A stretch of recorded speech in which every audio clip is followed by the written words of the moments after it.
నమస్కారం, చరణ్ టీవీకి స్వాగతం. పానరాని హాస్టల్ వార్డెన్లు ప్రశ్నార్థకంగా విద్యార్థుల భవిష్యత్తు. జిల్లా అధికారికి మామూళ్లు ముట్టజెప్పి దొడ్డిదారిలో హాస్టల్స్ ఇన్ఛార్జ్ పదవులు. టూర్ల పేరుతో డుమ్మాలు కొడుతున్న సిబ్బంది, ఎక్కడా పాటించని మెను.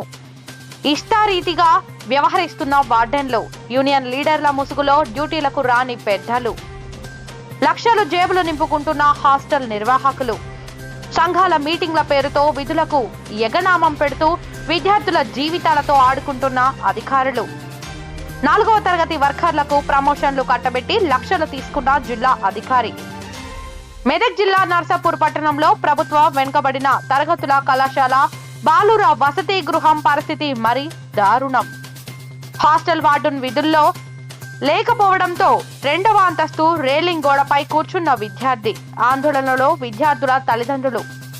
హాస్టళ్లలో వార్డెన్ల అసాంఘిక కార్యకలాపాలపై వరుస ప్రసారాలు మీ చరణ్ టీవీలో. పార్ట్ 2.